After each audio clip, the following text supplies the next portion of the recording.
അപ്പോൾ നമ്മളിന്ന് ഡേ 7 തുടങ്ങുകയാണ്. 7 ആണോ 6 ആണോ യാതൊരു ബോധവുമില്ല. എന്തായാലും അടുത്ത ദിവസം തുടങ്ങുകയാണ്. ഇന്ന് നമുക്ക് അറ്റ്ലാന്റിക് ഓഷൻ റോഡാണ് നമ്മുടെ ഉദ്ദേശം. അതെ, പക്ഷെ അവിടെ പോകാനായിട്ട് ആ കൂടി 130 കിലോമീറ്ററേ ഉള്ളൂ. നമ്മുടെ ഇന്ന് അറ്റ്ലാന്റിക് ഓഷൻ റോഡ് കഴിഞ്ഞ് നമ്മളിന്ന് താമസിക്കുന്ന ഹോട്ടലിലേക്ക് എത്താനായിട്ട്. പക്ഷെ നമുക്ക് എന്തെങ്കിലുമൊക്കെ ചെയ്ത് ഡിലേ ചെയ്ത് രാത്രി 10 മണിയാക്കാണല്ലോ ചെക്കിൻ ചെയ്യാം. അതുകൊണ്ട് നമ്മൾ നേരെ ഓപ്പോസിറ്റ് ഡയറക്ഷനിൽ ഓലസുന്ദിലേക്ക് പോയിക്കൊണ്ടിരിക്കുകയാണ്.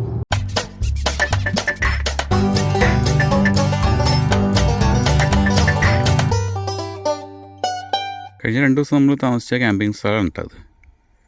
നമ്മുടെ ക്യാബിൻ ഇവിടെ റൈറ്റിൽ കാണുന്നതാണ്. ഈ റോഡ് വഴി ഒരു 100-300 മീറ്റർ മുമ്പോട്ട് പോയി കഴിയുമ്പോഴാണ് ഇതിൻ്റെ എൻട്രി ഉള്ളത്.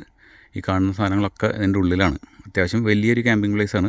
ഈ ബിൽഡിങ്ങിൻ്റെ ഉള്ളിൽ ഷെയർഡ് ടോയ്ലറ്റ്സും അതുപോലെ ഷെയർഡ് കിച്ചനും അങ്ങനത്തെ സാധനങ്ങളൊക്കെ ഉണ്ട്. അതുപോലെ ഒരു ലോണ്ട്രി റൂമുണ്ട്. ക്യാമ്പർ വാനിൻ്റെ ഉണ്ടെങ്കിൽ ടോയ്ലറ്റൊക്കെ ഇവിടെ എംപ്റ്റി ചെയ്യാം. അപ്പോൾ നോർവേയിൽ പല റോഡിലും ടോളുണ്ട്. സ്വീഡനിലും നമ്മൾ സ്റ്റോക്ക്ഹോമിൽ പോയപ്പോൾ അവിടെ കൺജഷൻ ചാർജ് മുതലായ കാര്യങ്ങളൊക്കെ ഉണ്ട്. അപ്പം അതിന് നോർവേയിൽ ഒന്നില്ലെങ്കിൽ ഒരു ഓട്ടോ പാസ് എന്ന് പറഞ്ഞിട്ട് നമ്മുടെ നാട്ടിൽ ഫാസ്റ്റ് ടാഗ് ഉള്ള പോലെ ഒരു സംവിധാനമുണ്ട്. അപ്പോൾ അത് ഓർഡർ ചെയ്ത് കഴിഞ്ഞാൽ നമ്മുടെ വീട്ടിലേക്ക് അവർ ആ ടാഗ് അയച്ചു തരും. നമ്മുടെ വിൻസ്ക്രീനിൽ അത് പിടിപ്പിച്ച് പോയി കഴിഞ്ഞാൽ ടോളൊക്കെ അതിൽ നിന്ന് എടുത്തോളും. അതിന് ചെറിയ ഡിസ്കൗണ്ടും ഉണ്ട് നമ്മുടെ ടോളിന്. അപ്പോൾ അത് നമ്മൾ പെട്ടെന്ന് തീരുമാനിച്ച ട്രിപ്പാണല്ലോ. അപ്പോൾ അത് ഓർഡർ ചെയ്യാനൊന്നും സമയം കിട്ടിയില്ല. പിന്നെ അതിന് ഒരു സബ്സ്ക്രിപ്ഷൻ ഫീ ഉണ്ട്. അപ്പോൾ നമ്മൾ സ്ഥിരം നോർവേയിൽ പോകുന്നതൊക്കെ ആണെങ്കിൽ അതുകൊണ്ട് പ്രയോജനമുണ്ട്. നമ്മളതൊന്നും ചെയ്യുന്നില്ല. അതുകൊണ്ട് ഈ 2 രാജ്യങ്ങളിലും സ്വീഡനിലും നോർവേയിലും പാസ് 24 എന്ന് പറഞ്ഞൊരു സിസ്റ്റം വഴി ഈ ടോളൊക്കെ കളക്ട് ചെയ്യും. അപ്പോൾ ഞാനത് പാസ് 24 രജിസ്റ്റർ ചെയ്തിട്ടുണ്ട്. വലിയ ക്രൂസ് ഷിപ്പുകളാണല്ലോ ഇത് ഗെറാഞ്ചർ ഫ്യോർഡിൻ്റെ തുടക്കം ഇവിടെ നിന്നാണെന്നാണ് എൻ്റെ അറിവ്. ഞാൻ വിചാരിച്ചിരുന്ന ചെറിയ ഷിപ്പിലാണ് ക്രൂസ് എന്നാണ്. ഇത് ഭയങ്കര വലിയ ഷിപ്പല്ലേ? ഈ നമ്മുടെ താലിൻ നമ്മൾ വന്ന പോലത്തെ സാധനല്ലേ ഇത്? പക്ഷെ ഇത് ഈ ഫ്യോർഡ് ക്രൂസിന്റെ ഷിപ്പാണെന്ന് തോന്നുന്നില്ല കേട്ടോ.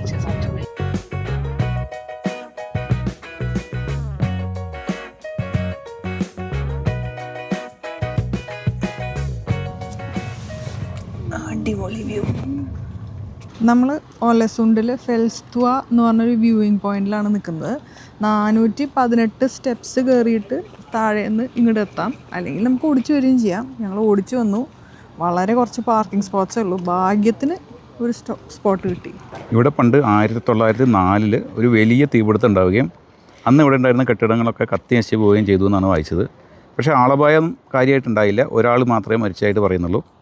പക്ഷേ അതിന് ശേഷം ഈ പട്ടണം റീബിൽഡ് ചെയ്തപ്പോൾ അന്ന് പ്രചാരത്തിലുണ്ടായിരുന്ന ആർട്ട് നൂവ് സ്റ്റൈലിലാണ് ഇത് റീബിൽഡ് ചെയ്തത്. അതുകൊണ്ട് ഈ പട്ടണത്തിന് നോർവേയിലെ മറ്റ് പട്ടണങ്ങളെ വെച്ച് വ്യത്യസ്തമായൊരു ലുക്ക് ഉണ്ട് ബിൽഡിങ്സിനൊക്കെ എന്നാണ് വായിച്ചത്. ഇവിടെ ഈ വ്യൂയിങ് പോയിന്റ് മാത്രമല്ല കേട്ടോ, വേറെയും വ്യൂയിങ് പോയിന്റ്സ് ഉണ്ട്. അതിലേക്കുള്ള ട്രെയിൽസും ഇവിടെ സ്റ്റാർട്ട് ചെയ്യുന്നുണ്ട്. അടിപൊളി വ്യൂ ആണ്. ഈ ടൗൺ മുഴുവൻ ഏകദേശം ഇവിടുന്ന് കാണാൻ പറ്റും. ഒരുപാട് ആളുകൾ ഈ ചൂടത്തും ഇങ്ങോട്ട് കയറി വരുന്നുണ്ട്. അത് ഈ സിറ്റിയുടെ ഭാഗമല്ലാന്ന് തോന്നുന്നു. ആ ഭാഗം അല്ല. ഇവിടെ ഒരു സ്റ്റാച്യു ഉണ്ട്. നോർവീജിയൻ റൈറ്റർ ക്രിസ്റ്റഫർ റാൻഡേഴ്സിന്റെ സ്റ്റാച്യു ആണ് അത്.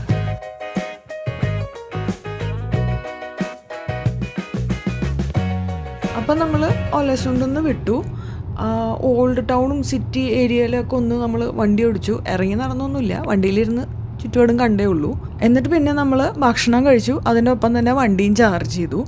2 ദിവസം പിന്നെ പറ്റിയ പോലെ പട്ടണമുണ്ടല്ലോ എന്ന് വെച്ചിട്ടാണ് അങ്ങനെ ടൈം സേവ് ചെയ്തത്. അതെ, നമ്മൾ അന്ന് ഒരു അബദ്ധം പറ്റി. നമ്മൾ ചാർജ് ചെയ്തു, അല്ല ഭക്ഷണം കഴിച്ചപ്പോൾ ചാർജ് ചെയ്തില്ല. പിന്നെ അത് ചാർജ് ചെയ്യാൻ നിർത്തി, സമയം പോയി, ഒരു ഫെറി മിസ്സായി, അങ്ങനെ ഒരു പ്രശ്നമൊക്കെ ഉണ്ടായി. ആ വീഡിയോ ഞാൻ ലിങ്ക് ചെയ്യാൻ കണ്ടിട്ടില്ലെങ്കിൽ കണ്ടുപോകും. ഇനിയിപ്പോൾ നമ്മൾ അറ്റ്ലാന്റിക് ഓഷൻ റോഡിലേക്ക് പോവാണ്.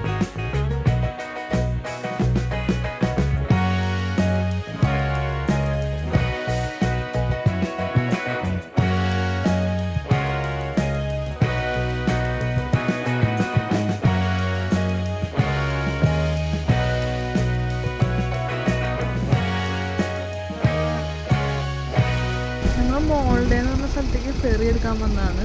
നമ്മുടെ ഫെറിയാണ് അടുപ്പിച്ചുകൊണ്ടിരിക്കുന്നത്. അറ്റ്ലാന്റിക് ഓഷൻ റോഡിന്റെ ഭാഗം തുടങ്ങിയിട്ടില്ല കേട്ടോ. നമ്മളങ്ങനെ എത്തണേ ഉള്ളൂ. എന്നാലും ഒരു രക്ഷയില്ലാത്ത ബ്ലൂ കളറായിട്ടാ കാണാൻ. കാറ് ഓടിച്ച് കയറ്റാം. സൈക്കിൾ എന്താ ബൈക്ക് ഇത് കയറ്റാൻ പാടാത്ത? ഓക്കെയോർ ബൈക്ക് ഇരിക്കണത് അത് ചിലപ്പോൾ നടക്കണ വഴി കൂടെ ആയിരിക്കും, നടന്നു കയറണ വഴിയുള്ളത്. കാറൊന്നും കയറ്റാൻ പറ്റില്ല. ഓക്കെ, ക്ഷമിക്കും. ഇത് നമ്മൾ നേരത്തെ കയറിയതിനെക്കാട്ടിലും വലിയ ഫെറിയാന്ന് പറയാൻ പറ്റില്ല, പക്ഷെ ഒരു നില കൂടുതലുണ്ട്. ഇതിൻ്റെ ഉള്ളിലൊരു നല്ല ലൗഞ്ച് ഉണ്ട്, പിന്നെ കഫേ ഉണ്ട്, കിച്ചൺ ഉണ്ട്, ടോയ്ലറ്റ് ഫെസിലിറ്റീസ് ഉണ്ട്. ഏറ്റവും കൂടുതൽ ദൂരം പോണത് ഈ ഫെറിയിലാണ്. കാറും ട്രക്കും മാത്രമല്ല, ഒരു പബ്ലിക് ട്രാൻസ്പോർട്ട് ബസ് വരെ ഈ ഫെറിയുടെ ഉള്ളിലുണ്ട്. നമ്മൾ ഈ ട്രിപ്പിൽ എടുക്കണ ലാസ്റ്റ് ഫെറിയാണ് ഇതെന്നാണ് എനിക്ക് തോന്നണേ. താഴെയുള്ള കാർ ഡെക്കിനും മുകളിലുള്ള പാസഞ്ചർ ഡെക്കിനും ഇടയിലുള്ള ഒരു സ്പേസ് ആണിത്, പ്രത്യേകിച്ചൊന്നുമില്ല.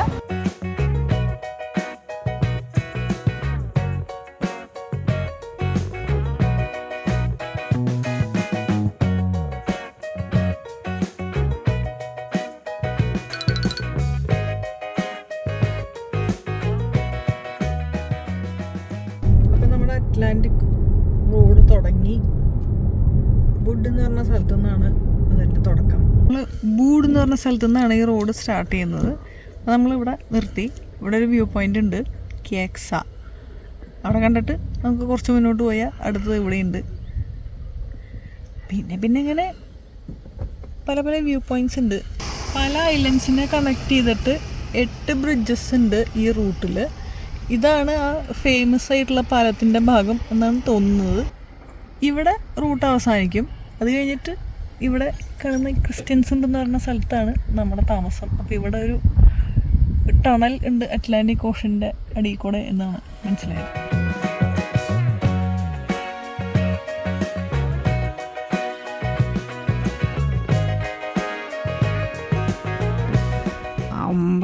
എന്താ നീല ലെഫ്റ്റിൽ അത്രയ്ക്ക് അങ്ങോട്ട് ക്ലിയർ ആയിട്ട് കാണുന്നില്ല. വേണമെങ്കിൽ ആ സൂര്യൻ്റെ വെയിലടിക്കണോണ്ടൊക്കെ ആയിരിക്കും. റൈറ്റിൽ എന്താ ഭംഗി, ബ്ലൂ കളറ്.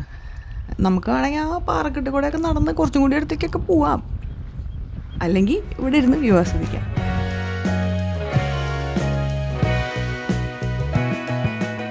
റോട്ടിൽ കൂടെ പോകുമ്പോൾ അങ്ങനെ സീനറി ഒന്നും കാണാനില്ല. ഡെസിഗ്നേറ്റഡ് സ്റ്റോപ്സിൽ അല്ലാണ്ട് സീനറി കാണുന്നത് വളരെ ആക്ച്വലി നമ്മളൊരു ഡെസിഗ്നേറ്റഡ് സ്പോട്ട് ഇപ്പോൾ കഴിഞ്ഞുള്ളൂ. പക്ഷെ അതിന് ശേഷം ഇപ്പോൾ നമ്മൾ ഫുള്ള് ഒരു ഉള്ളിലത്തെ റോഡിൽ കൂടെയാണ് പോയിക്കൊണ്ടിരിക്കുന്നത്. ഇത് റൂട്ടിൻ്റെ ഭാഗമാണ്, പക്ഷേ ഇതിൽ സൈഡിൽ കൂടെ അവിടെ എവിടെയോ ഉണ്ട് ഈ കടൽ, പക്ഷെ നമുക്ക് കാണാനില്ല. ഈ റോഡിൻ്റെ വീതി കൂടുന്ന സ്ഥലത്തൊക്കെ ആൾക്കാർ നന്നായിട്ട് ബ്രേക്ക് ചെയ്ത് കാണുന്നുണ്ട്. ഈ റോഡിൽ കൂടെ നല്ല സ്പീഡിൽ പോയിട്ട് എതിരെ വണ്ടി വരുമ്പോൾ ശക്തമായി ചവിട്ടി നിർത്തുന്നതെന്ന് തോന്നുന്നു. ഇതാണ് നമ്മുടെ സെക്കൻഡ് വ്യൂ പോയിന്റ്, ആസ്കെ വോഗൻ. ഇവിടെ അങ്ങനെ അറ്റം വരെ പോയിട്ട് അവിടെ ഒരു വ്യൂ പോയിന്റ് ഉണ്ട്. ഇവിടെ 360 ഡിഗ്രി വ്യൂ ആണുള്ളത്, ഓഷ്യൻ, ആർക്കിപ്പലാഗോ, പിന്നെ മൗണ്ടൻസ് ആയിട്ട്. ഇവിടെ കുറേ വീടുകളൊക്കെ കാണാനുണ്ട്. ഇതിപ്പോൾ റെൻ്റലാണോ ആരുടെങ്കിലും ഹോളിഡേ ഹോം ആണോ എന്നറിയില്ല.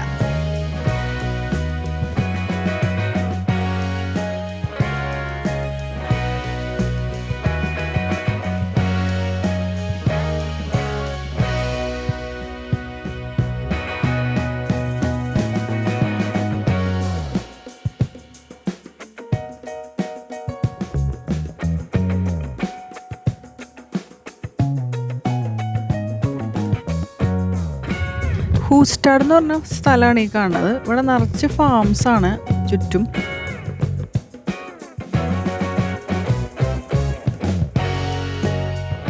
നമ്മളിപ്പോൾ ഉള്ളത് അടുത്ത വ്യൂ പോയിന്റിലാണ്. ഫാർസ്ട്രാറ്റ് സ്ട്രാൻഡ എന്ന് പറഞ്ഞ ഒരു ബീച്ചാണ്. പാർക്കിംഗ് കിട്ടാൻ കുറച്ച് ബുദ്ധിമുട്ടി. ഇതിൻ്റെ സൈഡിൽ കൂടെ ഇങ്ങനെ 2.5 കിലോമീറ്ററോളം നടക്കുന്ന ഒരു ട്രെയിലുണ്ട്. അതിൻ്റെ അറ്റത്തായിട്ടൊരു ലൈറ്റ് ഹൗസ് കാണാനുണ്ട്. പിന്നെ അത് കഴിഞ്ഞാലും ട്രെയിൽ കണ്ടിന്യൂ ചെയ്യുന്നുണ്ട് വേറെ ഭാഗത്തേക്ക്. നമ്മൾ അത്രയൊന്നും പോയില്ല. നമ്മൾ ഈ ബീച്ചിൻ്റെ അവിടെ നിന്ന് ഈ സ്ഥലമൊക്കെ ഒന്ന് കണ്ടാസ്വദിച്ചു.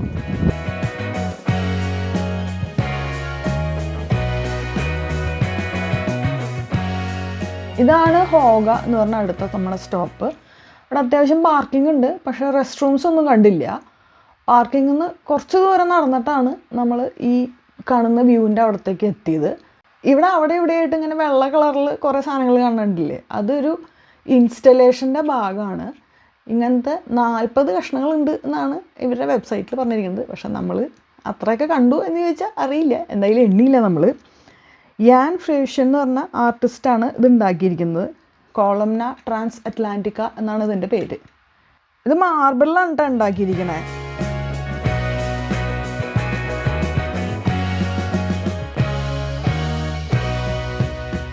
നമ്മുടെ ലക്ഷ്യമായ ആ പാലം അവിടെ കാണുന്നുണ്ട്. സ്റ്റോർസേസുണ്ട് ബ്രിഡ്ജ് എന്നാണ് കേട്ടോ അതിൻ്റെ പേര്.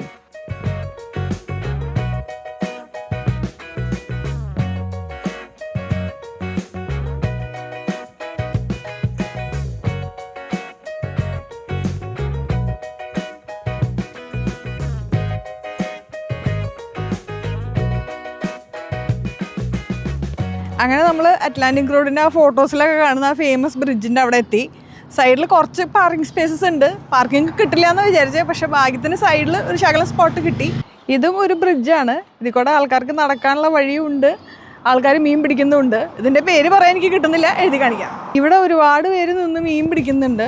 ഓഷൻ കറണ്ട് നല്ലോണം ഉള്ള സ്ഥലമാണ് ഇത് എന്നാണ് മനസ്സിലായത്.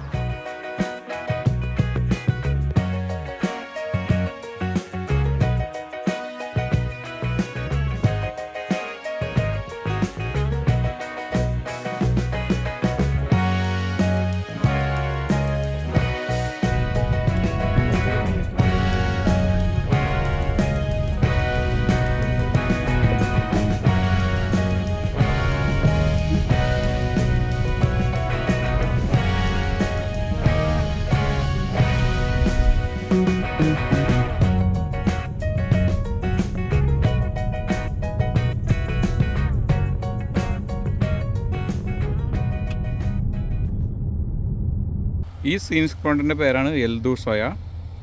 നമ്മുടെ സ്റ്റോർസേസുണ്ട് ബ്രിഡ്ജിൽ നിന്ന് തൊട്ടടുത്താണിത്. ഇവിടെ ഇഷ്ടംപോലെ പാർക്കിംഗ് ഉണ്ട്, ടോയ്ലറ്റ് ഫെസിലിറ്റീസ് ഉണ്ട്. ഇവിടെ താഴെ ഒരു വാക്വേ കാണാനുണ്ട്, അതിലേക്ക് പോകണ വഴി ഏതാണോ കണ്ടുപിടിക്കണം. ഇതുവഴി കയറി അപ്പുറത്തെ കുന്നിൻ്റെ മുകളിൽ ഞാൻ ഇപ്പുറത്തെ കുന്നിൻ്റെ മുകളിലെത്തി. പക്ഷേ വാക്വേയിലേക്കുള്ള വഴി ഇവിടെയും അല്ല. ബ്രിഡ്ജിൻ്റെ ഹൈറ്റും വളഞ്ഞ് നിൽക്കുമ്പോൾ ഒരു ഭീകരതയൊക്കെ തോന്നുമെങ്കിലും ഓടിക്കാൻ വലിയ ബുദ്ധിമുട്ടൊന്നും ഇല്ല കേട്ടോ.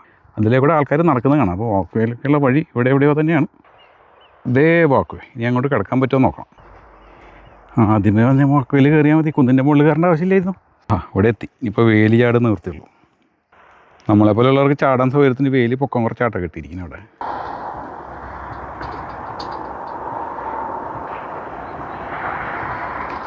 ഇവിടെയും ബെഞ്ചൊക്കെ കൊടുത്തിട്ടുണ്ട്. ഇവിടെ ഇരുന്നിട്ട് വ്യൂ ആസ്വദിക്കാം. ഈ കാണുന്നതാണ് വ്യൂ. അപ്പോൾ നമ്മുടെ അറ്റ്ലാന്റിക് റോഡിൻ്റെ ഡ്രൈവ് കഴിഞ്ഞു.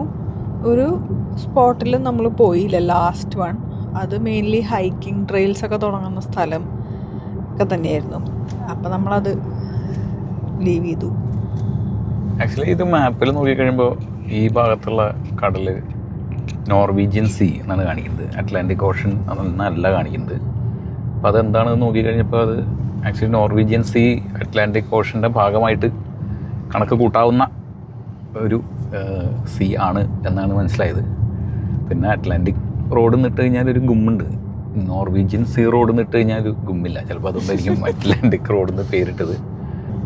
അപ്പോൾ ഇന്നിന് കാര്യമായിട്ടുള്ള പരിപാടിയൊന്നുമില്ല. നമ്മൾ ചാർജ് ചെയ്യണം. അപ്പോൾ വരുന്ന വഴിക്ക് നമ്മൾ അയോണിറ്റി തപ്പി നടക്കണമല്ലോ. വരുന്ന വഴിക്ക് ഒരു അയോണിറ്റി ഉണ്ടായിരുന്നു, പക്ഷേ അവിടെ കയറി ചാർജ് ചെയ്യാൻ നിന്ന് കഴിഞ്ഞിട്ടുണ്ടെങ്കിൽ ഇനി കൂടുതൽ ഡിലേ ആവും ഹോട്ടലിലെത്താനായിട്ട്. അപ്പോൾ അതുകൊണ്ട് അത് നമ്മൾ വിട്ടു.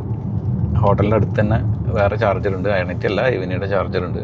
അപ്പോൾ അവിടെ പോയി നമ്മൾ എന്തെങ്കിലും ഭക്ഷണം കഴിക്കുന്ന സമയത്ത് അവിടെ പോയി ചാർജ് ചെയ്യാം. പിന്നെ ഇപ്പോൾ ടണലില്ലേ? ടണൽ നമ്മൾ ഹോട്ടലിലേക്ക് പോകുന്ന വഴിക്ക് ഒരു ടണലുണ്ട്.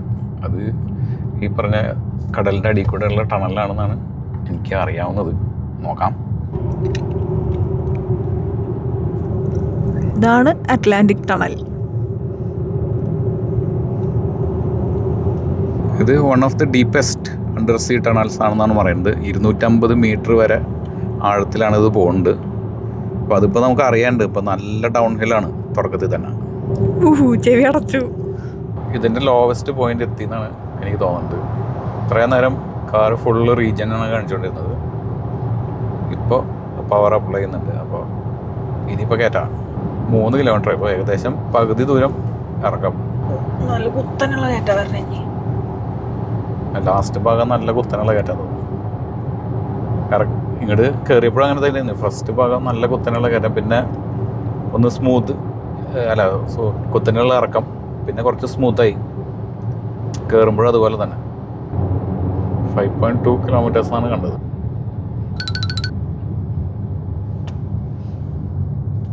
അപ്പം ടണൽ കഴിഞ്ഞു. ഇന്നത്തെ യാത്ര നമ്മളിവിടെ അവസാനിപ്പിക്കുകയാണ്. ഹോട്ടലടുത്ത് എത്താറായി. ഇനി നടക്കണം. ഇന്നത്തെ നമ്മുടെ ഹോട്ടൽ റൂമിൽ നിന്നുള്ള വ്യൂ ആണ്. ഇത് നമ്മൾ പ്രതീക്ഷിച്ചില്ല. അപ്പം ഇനി ശരിക്കും ഗുഡ് നൈറ്റ്.